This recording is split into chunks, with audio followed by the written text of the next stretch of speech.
Hello my friends, Paul here in the RoJoBe Music Workshop, and welcome to part 9 of the handmade electric bass guitar build. Previous episode I'd shown how I'd started to put some primer on the guitar body, and having done that, all of the grain had opened up, so I had to go over the whole thing again with filler and sand it all again. And as I said in the previous episode, I have spent so many hours on this body, mostly, sanding. I mean, the actual cutting the shape out and fine tuning that on the oscillating spindle sander. That's not that much time, really. What takes the time is the contouring, the beveling of all the edges, and the sanding and priming, and filling and sanding and priming and sanding. That's what takes the time, and I've literally spent hours and hours on it. So today is Sunday. The previous episode was for me yesterday, Saturday, and I said I wanted to get this thing painted this weekend and lacquered so that I can leave it for 2 weeks for the lacquer to harden before final assembly. Well, I have now painted it, and it's come out really, really good. Really happy with it. In all honesty, there are a few tiny bits and pieces here and there where, it didn't get good coverage of the paint. Or it's not so much that, it's where there were, a couple of little open grain bits again. But I did say that no matter how it turned out this time, I am not doing it again, and I'm not. And to be honest, it is, basically 95%, or probably 99%, to be honest. And I'm really, really happy with how it's turned out. I mean, I only painted this yesterday, so the paint's still very soft. But I want to get it lacquered today. It is all painted all the way around. And yeah, it's come out really good. I'm really happy with it. Because when I did the first guitar, the electric guitar, I hadn't used the filler, and I did have quite a bit of open grain, but for some reason on this one it seemed to do it even more, so it was much more necessary even on this one to use the filler. Like I said, I'm really happy with how it's turned out. I don't know how many coats I put on this. I basically just kept putting them on until the can was empty. Probably 4 or 5 coats, possibly 6, I'm not sure, but really thin. The first coat was just a blow over, just to give the whole thing some bite for the paint to stick to. And then even the second coat wasn't full coverage, it was sort of like 50%. And then, like I said, I just kept applying coats until the can was empty. Now, I only left it about 15 minutes between coats, and I didn't. Obviously, the paint would have still been, fairly wet, never mind soft. So I didn't sand at all between coats. Now, I didn't do it on the last one either. And I found that it worked out fine.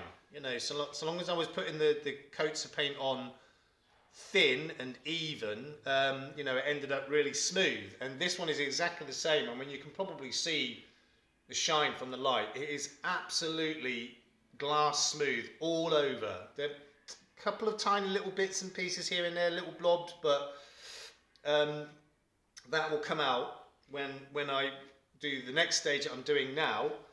So I'm going to, even though it's beautifully smooth, I'm going to lightly scuff the thing all over in preparation for the lacquer, so that if it's this shiny and smooth, the lacquer has nothing to bite to. So I'm going to, scuff the whole thing all over, lightly scuff it, to sort of dull it a little bit, to give the lacquer something to bite to. And I'm going to do the same with the lacquer as I did with the white. I'm just going to start a new can and keep going until it's empty. So again, it will probably be 4, 5, maybe 6 coats of lacquer as well. And then, once that's done, I'll leave it for 2 weeks. And, you know, give the lacquer time to harden. I mean, ideally, it needs to be, you know, perhaps 4 weeks, really. But, you know, I think 2 weeks will be fine. So, it's all painted all the way over. So, what I need to do now is, like I said, just lightly scuff the thing all over in preparation for the lacquer. So, what I'm using, is one of these washing up sponges, basically, with the green Scotch-Brite pad on the back. Now, it's not super abrasive. It's although to the touch it feels really abrasive, but because it's flexible, you know, it doesn't really bite into it, and it's only going to get a light scuffing anyway. I'm not sort of going mental with this. Like I said, it's just to roughen it up slightly to give the lacquer something to bite to. Now, off camera, I did do this sort of armrest bit with this just as a test, and it's absolutely perfect. So, you know, from glass smooth to a little more than satin, I would say. And that's perfect. That's you know, scuffed enough to give the lacquer something to bite to. So it's just getting a light going over, all the way over,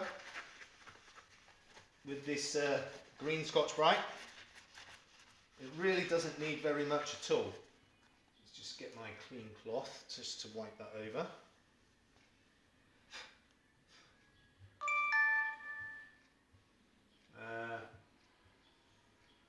It's probably good enough, but there's a couple of bits that I didn't quite get right.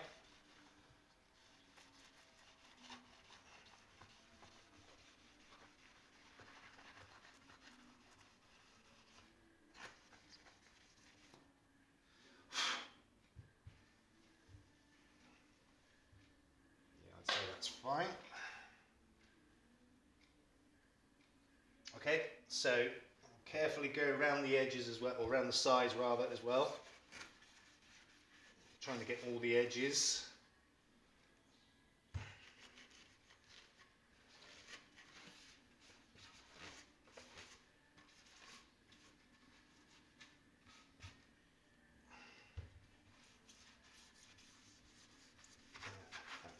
That's doing the job perfectly.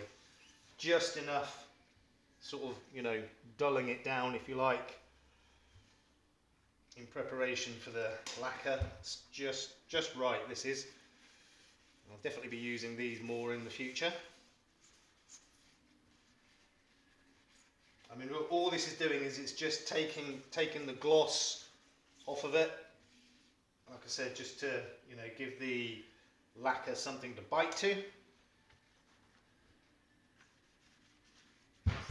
Oops, careful. Right, let's just check that.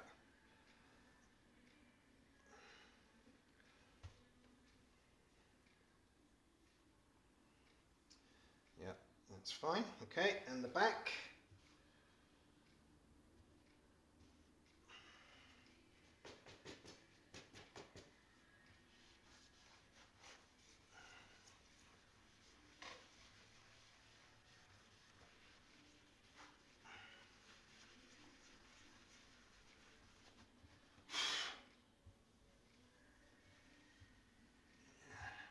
Just a little bit more.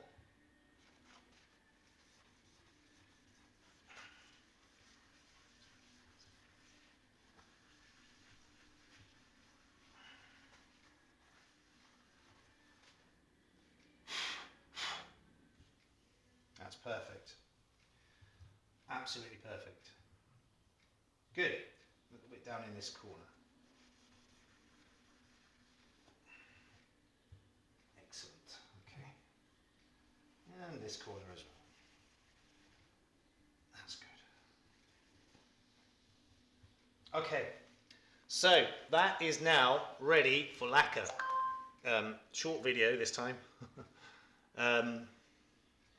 So, as I said, the next stage now is to put several coats of lacquer on this, and and then once that's hardened, it will be ready for assembly. So for me, this is the last video I'm going to make on this for a couple of weeks. For you, because of the delay between recording these videos and uploading them, for you this is going to be 3 or 4 days and you'll see the next episode. But for me it's going to be 2 weeks. I may leave it a little bit longer. It just depends on what else I'm doing, at that time. It's got to be a minimum of 2 weeks anyway. So like I said, you'll see the next episode 3 or 4 days from now, you watching. But for me it's going to be a couple of weeks. So we're getting towards the final stages now. Like I said, lacquer, let that harden, and then assembly. So I'll probably start with the electrics and some of the hardware on the body before I even put the neck on.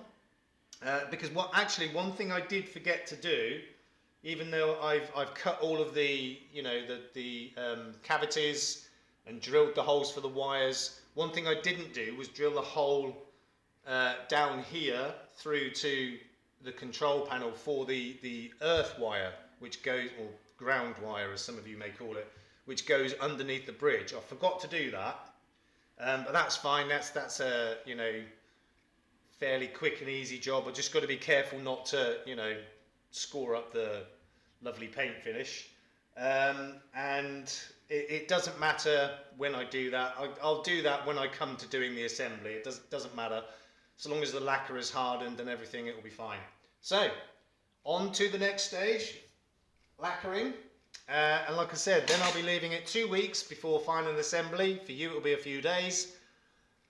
And not sure how many videos that will be. It's likely to be at least 2, possibly 3. So this is part 9 now. So yeah, we're probably looking at 12 videos for this project. Because the first part will be installing the hardware and the electrics and wiring up. That's going to take at least 1 video. And then the next part will be to attach the neck and the strings. And then it will be actually before I do that, well, sometime around that, I will be testing the electrics, make sure they're all working properly once I've wired it all up. Pretty straightforward setup for what is basically a Telecaster electrics setup. It's pretty straightforward, and I've got my old one to refer to, my other one to refer to. If I forget where I'm going with it, but it is pretty easy. So I'll have to install the electrics and some of the hardware, wire everything up, test it, and then install the neck and the strings. I will still need to install a string tree on the headstock, which I'll probably do once I've got the strings on before I start to do the rest of it. And then it's basically setup, really. So yeah, as I said, the first of the after the lacquer hardening, the first of the next videos will be starting to install the hardware and the electronics and wiring. Then the next one will be installing the neck and the strings, and then if it goes into another video, which it probably will do, it will be set up. And maybe have a little play with it. I can't actually play bass at the moment. I'm kind of learning, but amongst everything else, I don't have a lot of time. So I've got a couple of basic riffs I can just try on it to see how it sounds, and then that will be the end of this project. But that's a little way off yet, certainly for me anyway. Okay, so in the next part then, it will be starting the final assembly. In the meantime, please look after yourselves, look after each other. We will see you soon. Peace out.